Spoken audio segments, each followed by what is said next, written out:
Hello everybody, Stuart Macadam here, and welcome to today's video where I'm going to go over 10 Facebook ads questions you should never ask again, because I'm going to personally answer each of them for you right now. So let's get straight into it. Now, these are questions which have come in from you all across the internet, on different chat forums and different groups, and they're ones that have also showed up in my comments section as well. So let's get into it. So the first question is, would you recommend turning high engaging posts into ads? And the answer to that is, if the offer is appealing, absolutely. If you've got a post that has proven to drive engagement and is economical and cost effective, then there's no reason why you shouldn't be turning that into an ad, provided it actually produces some sort of outcome for your business, either building your community and following of your business or organization, or leading to more leads and sales. If it's not geared towards that, then I wouldn't recommend it. So next question is, do you recommend placing the ad on Facebook, Instagram, and Messenger as they allow, or run it separately on each? Great question. Answer to that one is, I would test it separately to begin with, because you're going to naturally find Facebook skews it more towards one platform over the other. If it's one that is very geared towards sort of visual appeal, it'll probably take up a lot of space on Instagram and Facebook, not so much on Messenger. If it's something which is more geared towards getting engagement, you'll find Messenger will get a lot of interest. So my recommendation would be, at the start, yes. Once you've got proof of concept, then no. Just set it up to be automatic placements and go from there. Next question is, how many days would you test an ad with a budget of $20 a day? Answer to that one is, I would test it for 2 weeks. After 2 weeks, you should have enough learnings to get optimizations set in place and move on to the next stage, which is really dialing down how you're targeting people and with what message and what offering. There's another great question here. How do you pick the best audience when creating a Facebook ad? And the best way to do that is, it depends on what your objective is. If your objective is to grow and engage a community of people and build a following, then you have to look at what's producing the best engagement. If you're looking to get leads and sales, you need to have a look at the ultimate statistics that matter, is where are all your conversions coming from when it comes to leads and sales. And that might be in different shapes and forms. Say, for example, you've got an e-commerce shop, you're wanting to set up something that is measuring how likely people are to engage with, say, add to cart. Now, you want to look at that. Otherwise, you'd be looking at the standard metrics. How many people downloaded your offer? How many people bought your product? Next question that's come in is, how many ads would you run in a Facebook sales funnel? And that's a fantastic question. Probably one of the few times I've ever heard it asked, which is fantastic.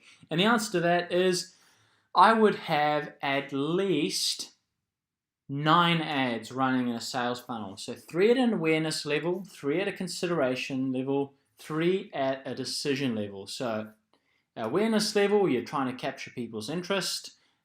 Consideration, you're trying to get them to engage with your brand and download your offer or watch your webinar, whatever it may be.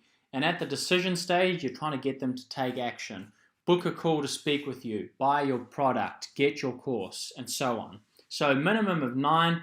Once you've gotten a little bit further, I would probably push that up to 27 ads and really start testing effectively.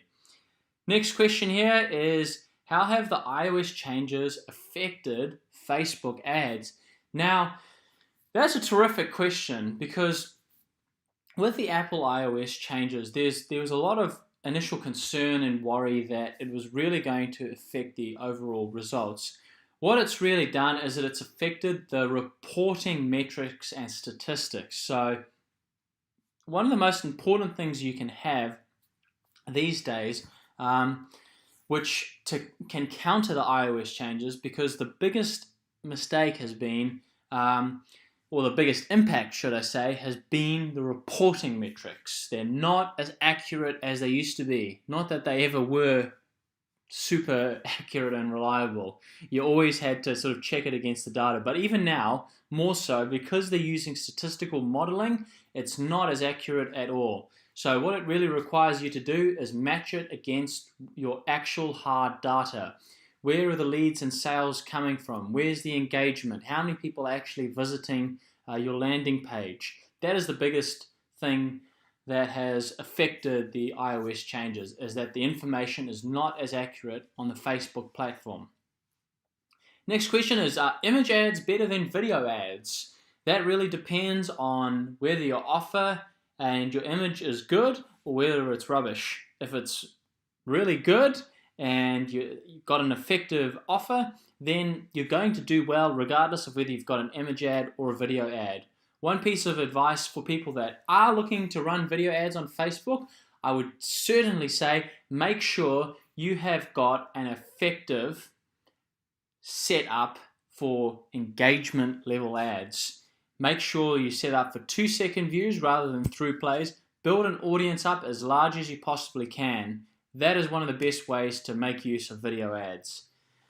Next question we have is, can you connect lead generation form submissions to get sent to your email address? Answer is yes. There's a great tool which you can see on the screen right here. It is called Lead Sync.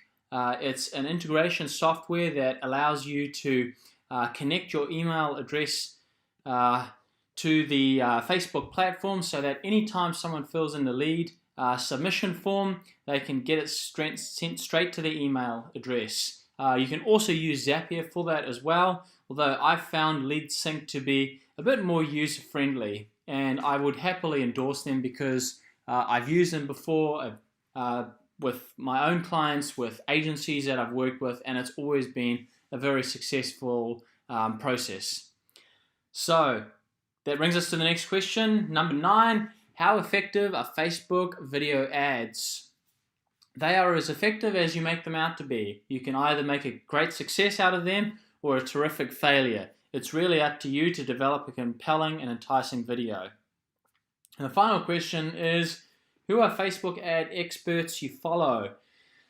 That is a terrific question, and I'm going to tell you some of the ones that I really recommend. He is probably one of the most well-known names of Facebook ads in the UK, and I think his name is Depeche, and I can't quite find his information here. I think his name is Depeche Mandala. Let me just pull it up there. He's always advertising on Facebook. He'd be one of them. The other ones I would have would be Sam Ovens is a good example, Alex Becker. Jenna Kuchar runs some really good Facebook marketing in general. So if you're looking for inspiration there, definitely go to her. Russell Brunson would be another fantastic one. He's very well-rounded across all platforms of the internet, so definitely make sure that you check him out. So there you have it, everybody. Those are 10 questions about Facebook ads that you should never ask again. I hope you found this useful. If you did, please consider subscribing to the channel, and don't forget to smash that like button as well. And I will see you next time. Bye-bye now.